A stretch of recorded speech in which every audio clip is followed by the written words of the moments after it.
नमस्ते everyone, Monika astrology में आपका बहुत बहुत स्वागत है। आज हम चर्चा करने वाले हैं कर्क लग्न की। देखिए, कर्क लग्न वालों के लिए अक्टूबर का महीना किस तरह के चेंजेस लेकर आ रहा है और हमें प्लानिंग किस तरह से करनी है उसके बारे में हम पूर्ण चर्चा करेंगे और जो भी प्लानिटरी चेंजेस हो रहे हैं उसकी पूर्ण जानकारी आज मैं आपको दूंगी। देखिए, कर्क लग्न है और लग्न का स्वामी होता है चंद्रमा, और ये महीने पूरे ही गुरु आपका 18 अक्टूबर से मार्गी अवस्था में आ रहा है, तो गुरु की जो दृष्टि वो भी मार्गी पड़ रही है।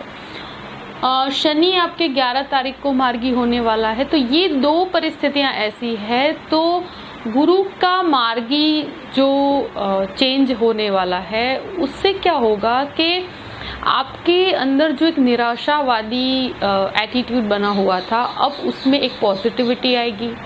देखिए, आपके अंदर अभी बहुत सारी महत्वाकांक्षाएं हैं और अति महत्वाकांक्षाओं के कारण आप बहुत परेशान हैं, क्योंकि राहु जब भी 11वें भाव में होता है इंसान को बहुत महत्वाकांक्षी बनाता है, ओवर एम्बिशियस बनाता है। अब ये जो गुरु की पूर्ण दृष्टि आपके लग्न पर पड़ रही है उसके कारण एक तो आपके अंदर थोड़ी सी पॉजिटिविटी आएगी, नेगेटिविटी कम होगी। गुरु के कारण आपको कोई नया कार्य करने की इच्छा भी होगी, और अगर आप उस तरह का कोई एफर्ट कर रहे हैं, कोई नया बिजनेस स्टार्ट करना चाहते हैं या कोई भी जॉब के लिए ट्राई कर रहे हैं, तो अब 18 अक्टूबर के बाद उसकी बहुत अच्छी संभावनाएं हैं और आपको कोई ना कोई एफर्ट करने पर कोई ना कोई रास्ता जरूर मिलेगा। देखिए, कल्पना करने से कोई भी कार्य नहीं होता है, उसके लिए सबसे जरूरी चीज होती है कि आप सिर्फ सोच कर बैठ जाएं कि ये कार्य हो जाएगा इस तारीख को। नहीं होगा जब तक आपका 100% उसमें इनपुट नहीं होगा। तो सपनों की दुनिया में रहने से बेहतर है कि हम उस दुनिया से बाहर निकलकर कुछ अपने 100% एफर्ट को 200% एफर्ट में बदल दें, तो एफर्ट्स के कारण आपको कोई ना कोई पॉजिटिव रिजल्ट जरूर मिलेगा। डर के कारण भयभीत होकर एक असमंजस की स्थिति में रहना कि ये कार्य होगा नहीं होगा, तो ये नेगेटिविटी में से बाहर निकलने का समय है, परिवर्तन का समय है। और अगर कोई भी नया जॉब आप ढूंढ रहे हैं 18 तारीख के बाद, उसकी पॉजिटिविटी जरूर है, मगर आपको उसमें एफर्ट करना पड़ेगा, आपको इनपुट देना पड़ेगा, तो ही रिजल्ट मिलेगा, बाकी नहीं मिलेगा, क्योंकि बिना एफर्ट्स के इस कंडीशन में नहीं हो पाएगा। शनि जो है अभी आपके सप्तम भाव में आपके लग्न में देख रहा है, इससे आपके अंदर एक नेगेटिविटी है, मगर इस नेगेटिविटी में से ये गुरु आपको बाहर निकालने की कोशिश कर रहा है। तो आपको सबसे पहले पॉजिटिव एटीट्यूड के साथ कोई भी काम शुरू करना है तो आप कर सकते हैं। आप शुरू करके देखिए, आपको बहुत अच्छे परिणाम मिलेंगे। 100% इस भय की स्थिति से बाहर निकलना है। बहुत ज्यादा शंकाशील होकर जीवन जीने से बचिए। सबसे पहली चीज ये है, शंकाओं के कारण आप जितना इनपुट दे सकते हो उतना नहीं दे पाते हैं, तो उसमें से एक डाउटफुल नेचर में से आपको बाहर निकलना है। कर्क लग्न वालों में यही प्रॉब्लम हमेशा रहती है कि वो बहुत डाउट करते हैं हर चीज पे, ये कार्य होगा नहीं होगा, और उसके कारण वो 100% कोई डिसीजन नहीं ले पाते। तो इसके लिए आपके लिए बेस्ट है कि आप कोई भी चीज में आपका 100% एफर्ट डालकर और उसके बाद रिजल्ट जनरेट करने की कोशिश कीजिए। सिर्फ एक्सपेक्टेशंस लगाकर और एफर्ट्स न करना, विदाउट एक्शन कोई भी काम नहीं हो पाता है। तो एक्शन आपका लेना बहुत जरूरी है, उस कार्य के प्रति आपको कदम बढ़ाना बहुत जरूरी है। सेकेंड हाउस का स्वामी सूर्य है और वो मंगल बुध के साथ तीसरे भाव में है। देखिए, फाइनेंशियल गेन्स हैं आपके बने हुए अगर आप चाहें तो। अगर कोई भी, देखिए, भाई बहनों के साथ आपके संबंधों में खटास आने की संभावना है और उसको लेकर कोई भी लड़ाई झगड़े की स्थिति हो, क्योंकि तीसरे घर में बैठना सूर्य का बुध और मंगल के साथ, बुध वक्रावस्था में है 27 सितंबर से 18 अक्टूबर तक। तो ये वक्री बुध की स्थिति 18 दिनों के लिए, ये 22 दिनों की है, मगर 18 अक्टूबर तक है। तो आपको आपके जो भाई बहन है या आपके जो भी नियर रिलेटिव्स हैं, और स्पेशली आपके घर के जो भी फैमिली मेंबर्स हैं, फाइनेंशियल मैटर्स से संबंधित कोई ऐसी समस्या है तो उसको लेकर कोई बहुत बड़ा विवाद खड़ा ना हो, उस चीज़ का आपको ध्यान रखना है। दूसरी चीज़, अगर कोई नया इनिशिएटिव लेना चाहते हैं, कोई नया बिजनेस करना चाहते हैं, कोई फार्मास्यूटिकल से संबंधित कोई जॉब के लिए ट्राई कर रहे हैं, खुद का कोई मशीनरी एक्विपमेंट या आप मेडिसिन संबंधित कोई भी कार्य में इनिशिएटिव लेना चाहते हैं, बहुत अच्छी परिस्थितियां हैं। फाइनेंस के स्टूडेंट्स के लिए भी बहुत अच्छी स्थिति है। गुरु की पूर्ण दृष्टि पड़ने के कारण अगर आप कोई भी ऐसा कार्य शुरू करने का सोच रहे हैं तो आपको 100% उसके प्रति आगे बढ़ना चाहिए। सोचने से नहीं होगा, आपको उसके प्रति आगे बढ़ना पड़ेगा, तभी आपका रिजल्ट जनरेट हो पाएगा। बिना एफर्ट के, क्योंकि ये एक असमंजस की स्थिति हो जाती है, हमारा कार्य होगा नहीं होगा, और एक डर रहता है, तो उसमें से आप बाहर निकलकर 100% देंगे तो आपको पता चलेगा कि आप कितना जनरेट कर पाए।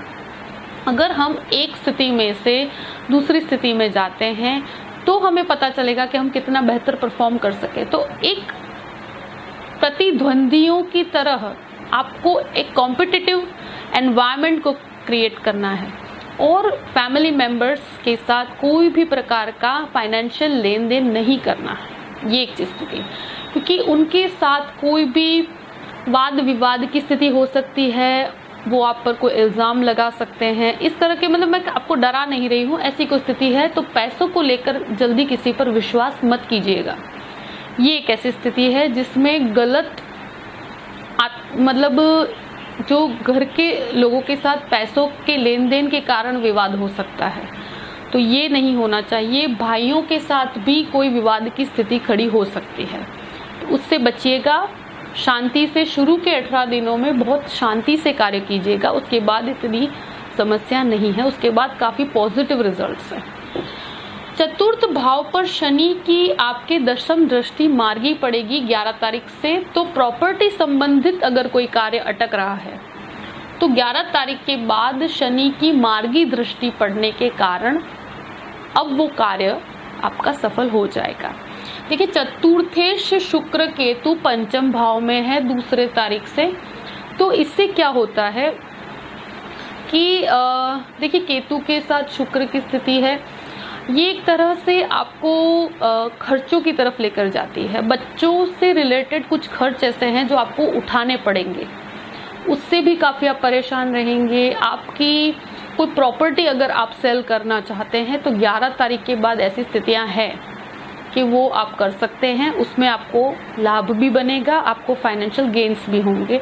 मगर कुछ एक्सपेंसेस को लेकर आप परेशान हो सकते हैं, क्योंकि 12वें भाव का स्वामी बुध होकर 22 दिनों के लिए वक्री हो रहा है, तो ये आपके एक्सपेंसेस से आप काफ़ी परेशान रहेंगे। और ये एक ऐसी स्थिति है जो कार्मिक है। अब कुछ एक्सपेंस ऐसे होते हैं कि आपको जिम्मेदारी के रूप में भी उठाने पड़ते हैं, और बच्चों के संबंधित भी कुछ ऐसे खर्च हैं जो भले ओवर एक्सपेंडिचर हो तो भी आपको उठाने पड़ते हैं। तो उसमें उस स्थिति के अंदर आपको बहुत ही स्थिर रहकर समय निकालना है। प्रॉपर्टी संबंधित कोई भी कार्य है 11 तारीख के बाद वो हो जाएगा, और उसमें एक पॉजिटिव अप्रोच मिलेगा आपको। देखिए, पंचम भाव में शुक्र केतु है, तो ये एक ऐसी स्थिति, अगर किसी के साथ आपका लव मैटर है या ऐसी कोई स्थिति है तो एकदम से कोई कमिटमेंट मत कीजिएगा, क्योंकि ये एक ऐसी स्थिति है जिसमें आपके साथ कुछ कहते हैं ना कि नेगेटिव रिजल्ट मिल सकता है। शुक्र केतु, और कहते हैं ना कि हमें जितना उम्मीद है उस व्यक्ति से वो कुछ अलग निकलता है, तो एकदम से कमिटमेंट में मत पड़िएगा। पहले उस व्यक्ति को 100% आप पूर्ण रूप से आप जांच कर लीजिए, आपको 100% हो कि आप कमिटमेंट में पड़े तो ही पड़िएगा। बाकी जो स्थिति है उस हिसाब से लव मैटर्स में खटास आने की संभावनाएं बहुत ज़्यादा है। स्टूडेंट्स डिस्ट्रैक्ट हो सकते हैं। हाँ, स्टूडेंट्स अगर आप कह सकते हैं मेडिकल फील्ड के हैं तो बहुत अच्छा है, टेक्निकल फील्ड वालों के लिए बहुत अच्छा है, कंप्यूटर इंजीनियरिंग के लिए बहुत अच्छा है, उन लोगों के लिए बहुत बेहतर परिस्थिति है। केतु का मंगल की राशि में होना, ये इंजीनियरिंग, कंप्यूटर इंजीनियरिंग स्टूडेंट्स के लिए बहुत अच्छा है, मैनेजमेंट स्टूडेंट्स के लिए बहुत अच्छा है। मगर डिस्ट्रैक्शंस बने हुए हैं, तो उसको लेकर आपको थोड़ा सा ध्यान रखना है और स्टडीज़ पे पूर्ण ध्यान देना है। और मेन क्या है, कर्क लग्न वालों का स्वभाव काफ़ी चंचल होता है और चंद्रमा की इफेक्ट बहुत होने के कारण वो काफ़ी इमोशनल होते हैं। उस इमोशंस के कारण वो हमेशा ही फंसते हैं। तो उनको इमोशनल होना बुरी बात नहीं है, मगर उस चीज़ में बहुत ज़्यादा डीप में जाने से कहीं ना कहीं हार्ट ब्रेक्स हो जाते हैं। तो ये चीज़ से आपको बचना है और बहुत ही स्थिर होकर निर्णय लेना है। देखिए, छठे घर का स्वामी गुरु और अष्टम भाव का शनि आपके 7वें घर में है, दोनों साथ में है, नीचस्थ पोजीशन का गुरु है। देखिए, शत्रु हावी तो नहीं होंगे मगर परेशान जरूर करेंगे। कार्यस्थल में भी स्थिरता आने में तकलीफ हो रही है। मार्गी गुरु है, दृष्टि पूर्ण रूप से बनी हुई है, लाभ पूर्ण रूप से बने हुए, पराक्रम का भाव भी पूर्ण रूप से बना हुआ है। मगर जो कहते हैं ना कि ये एक स्वास्थ्य संबंधित समस्याएं, लीवर से संबंधित समस्याएं, स्टमक रिलेटेड समस्याएं आपको बिल्कुल लाइटली नहीं लेना है। जॉइंट संबंधित कुछ समस्याएं हैं, तो ये स्टमक से संबंधित कुछ प्रॉब्लम्स को बताती हैं और उनको लाइटली ना लेकर जो भी आपको चेकअप्स करवाने हैं उसको बहुत अच्छे से करवा लीजिए। क्योंकि कभी हम चीज़ों को लाइटली लेते हैं, अगर स्टार्टिंग स्टेज पर ही हमको प्रॉब्लम्स का पता चल जाए तो फिर काफ़ी इजी रहता है उसमें से बाहर निकलना। तो कोई ऐसी समस्या अगर है तो उसे लाइटली मत लीजिएगा। स्वास्थ्य को बिल्कुल भी लाइटली नहीं लेना है। Stomach related, liver related problems से आपको बचना है। गैस्ट्रिक प्रॉब्लम से भी आपको प्रॉब्लम हो सकती है। सप्तम भाव में गुरु शनि है, तो ये एक गृहस्थ जीवन के अंदर क्या है कि सामने वाले का डोमिनेशन आप पे ज़्यादा रहेगा। दूसरी चीज़, आप खुद को काफ़ी कहते हैं ना कि दयनीय स्थिति में डाल रहे हैं, ये मत कीजिए। सामने वाला अगर आपको समझना चाहता है तो उसे समझाने का कोई दूसरा तरीका ढूंढा जा सकता है, मगर उसके आगे पैर झुक कर आप बिल्कुल अपनी स्थिति को दयनीय कर दिए तो ये गलत है। उसके लिए आपको कोई दूसरा रास्ता निकालना होगा और उसको आपको काफ़ी स्ट्रॉन्ग होल्ड पे रहना है। अपने आप को इतना ज़्यादा डिप्रेसिव नहीं करना है। अगर ऐसी कोई मैरिड लाइफ में प्रॉब्लम है तो उसमें आपको फाइनेंशियली स्ट्रॉन्ग होना बहुत ज़रूरी है। ये एक बहुत बड़ी बात है। उसके लिए एफर्ट्स करना ज़रूरी है। अगर आप करेंगे तो आपको रास्ता ज़रूर मिलेगा। कोई एफर्ट करता है तो उससे रास्ता मिलता है। और जब फाइनेंशियली अगर आप कोई नया बिजनेस स्टार्ट करना चाहते हैं तो एक अच्छे योग बने हुए हैं। अगर आप करना चाहते हैं फार्मास्यूटिकल, मेडिकल प्लस कंस्ट्रक्शन संबंधित कोई भी कार्य, मेटल संबंधित कोई कार्य है, टिम्बर संबंधित कोई कार्य है, ये सभी कार्य के लिए एक बहुत अच्छी स्थिति है। फाइनेंशियल कंसल्टिंग का कोई भी कार्य है वो भी एक बहुत अच्छी स्थिति है।